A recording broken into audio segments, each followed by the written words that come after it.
En el bullicio de un pequeño café en el corazón de Madrid, una mujer elegantemente vestida irrumpió como un torbellino silencioso.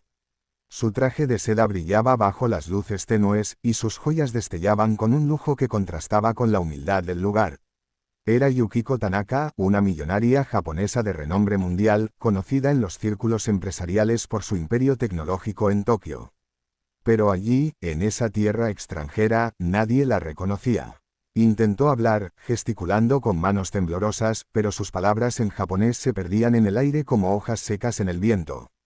Los clientes la miraban con curiosidad mezclada con impaciencia, y el dueño del café, un hombre corpulento llamado Antonio, fruncía el ceño mientras repetía en español: ¿Qué desea, señora? Café, té. Yukiko sacudía la cabeza, sus ojos llenos de una desesperación que nadie comprendía. Parecía una estatua viva de soledad en medio de la multitud, y el café entero se llenó de un silencio incómodo, roto solo por murmullos de confusión. Yukiko no estaba allí por un simple capuchino. Había viajado miles de kilómetros impulsada por un secreto que le pesaba en el alma. A sus 58 años, era dueña de una fortuna incalculable, pero su vida había sido un desierto emocional.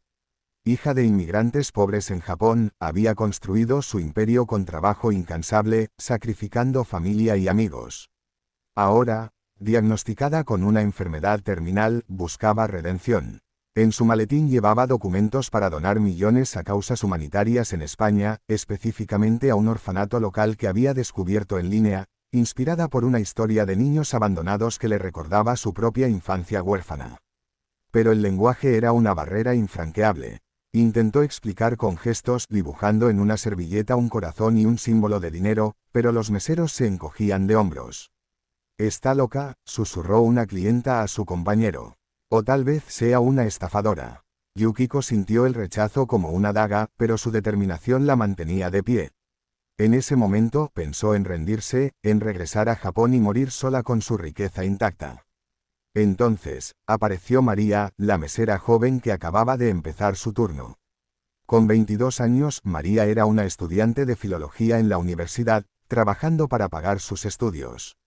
Había aprendido japonés por pura pasión, fascinada por los mangas y las películas de estudio Ghibli que la habían salvado de una adolescencia difícil en un barrio pobre de la ciudad. Llevaba el delantal manchado y el cabello recogido en una coleta desordenada, pero sus ojos brillaban con una calidez genuina. Al ver a Yukiko, se acercó sin dudar. Los demás meseros la observaban, esperando que repitiera el fracaso colectivo.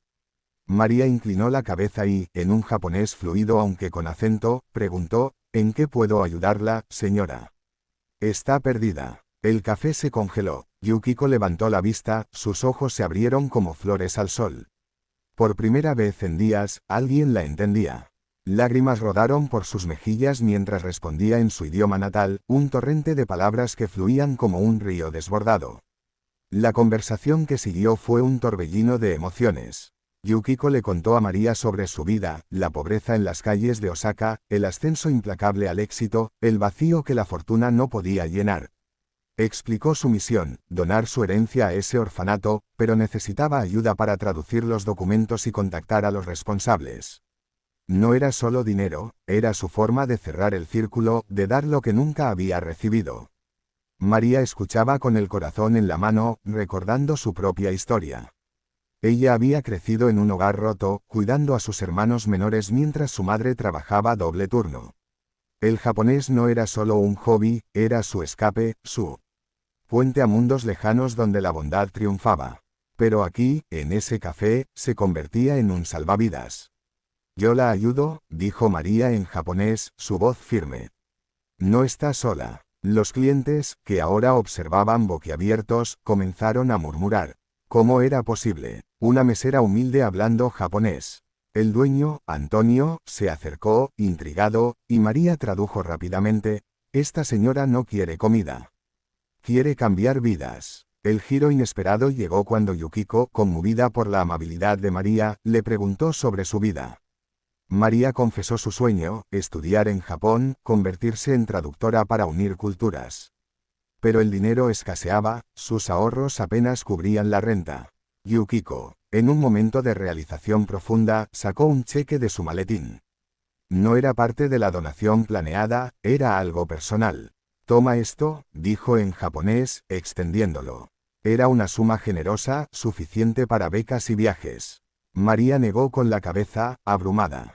No puedo aceptar, solo hice lo que cualquiera haría. Pero Yukiko insistió, no cualquiera. Tuviste mi humanidad cuando otros vieron una extraña. El café entero contuvo el aliento mientras María traducía para todos.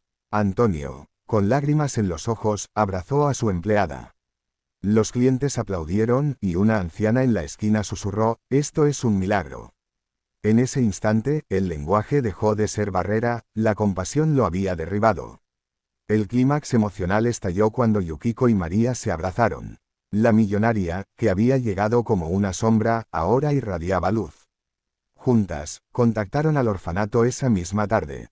La donación se hizo realidad, millones para educación, comida y hogares para niños huérfanos. Pero el verdadero transformación fue en las almas presentes. Antonio decidió ofrecer clases gratuitas de idiomas en su café, inspirado por María. Los clientes, que antes ignoraban al prójimo, comenzaron a charlar entre sí, compartiendo historias. Yukiko, por primera vez, sintió que su vida tenía propósito más allá del dinero. Gracias a ti, María, entiendo que la riqueza verdadera está en el corazón, le dijo antes de partir. Días después, Yukiko regresó a Japón con el alma aliviada, y María partió hacia Tokio con una beca en mano. El Café de Madrid se convirtió en un símbolo de conexión humana. La historia se esparció como fuego, nadie entendió a la millonaria japonesa hasta que una mesera respondió en japonés y dejó a todos, conmovidos. En un mundo dividido por idiomas y barreras, un acto de bondad simple puede unir corazones. La lección es eterna, la verdadera generosidad no se mide en fortunas, sino en la voluntad de escuchar y ayudar. Que esta historia nos inspire a todos a extender una mano, porque en la empatía radica el poder de cambiar el mundo, un gesto a la vez.